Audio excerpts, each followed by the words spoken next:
Some preachers are afraid of the devil. No, let me rephrase that.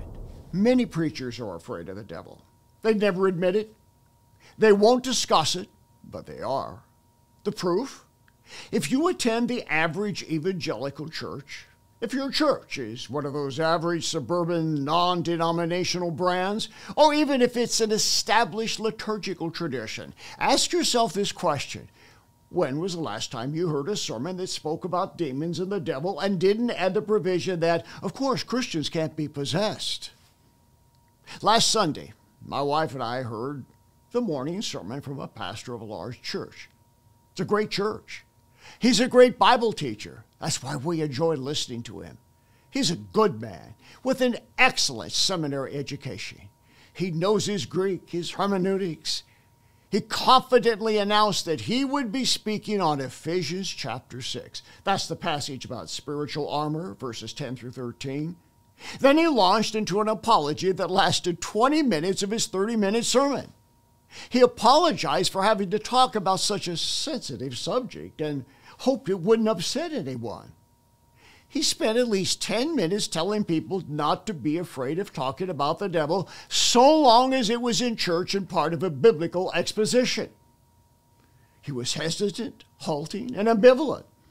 When he finally got around to actually talking about Paul's admonition to the Ephesians, it was anemic, ambiguous, and full of more apologies that he hoped people wouldn't be fearful because he was talking about the devil. I emphasize this again. This is a good and godly man who loves the Lord and means well. Any other passage of Scripture not mentioning the devil, and he would have done great.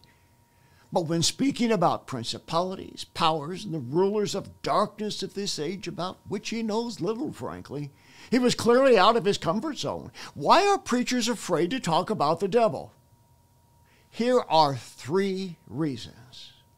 Number 1, spiritual warfare, deliverance, and exorcism are not part of the course study of any major seminary in America. Since the Reformation, the topic has been mostly taboo. During the 17th and 18th centuries, exorcism was a Catholic thing. They embraced it as a way of proving their way was right. They actually cast out demons while Protestants only talked about it. So, Calvinist and Lutheran reformers, for example, talked about it less and less until it became a forbidden topic.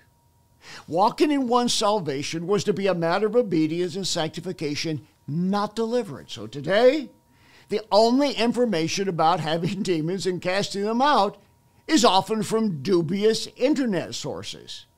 With all this baggage, of course preachers are afraid to talk about the devil. Reason number 2, they won't open up to talk about their fears, bondages, and spiritual oppression in their own lives. I've ministered to many pastors from many denominations. One recently came to me quietly about issues in his life he suspected were demonic. He had nowhere else to go that was credible. I've cast demons out of priests, pastors, nuns, missionaries, worship leaders, and seminarians.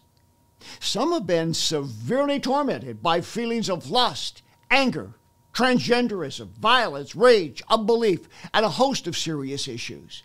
The pray more, do more advice hadn't worked, so they sought an exorcism.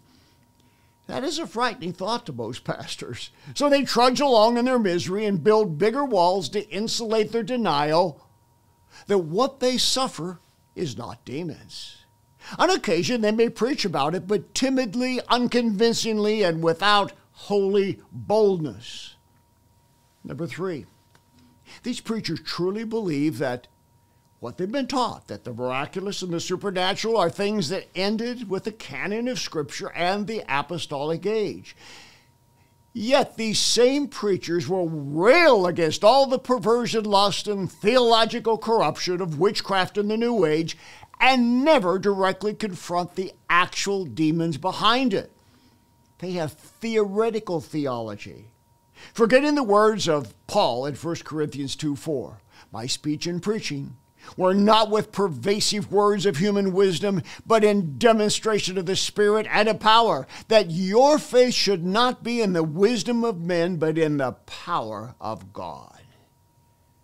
to any pastor hearing me now, if you're the senior pastor of a Bible-preaching church, contact our offices immediately, even if it must be confidential, and I will offer you a special educational track for pastors only in Bob Larson University to make you aware of the importance of spiritual warfare in your teaching and in your life. There is no need for any pastor to be afraid of the devil if he really understands the wiles of the enemy and the power of Jesus Christ. Your financial support and prayers make it possible for us to bring hope for the hurting and freedom to those in spiritual bondage. For the latest information regarding ministry outreaches, go to boblarson.org or call 303-980-1511.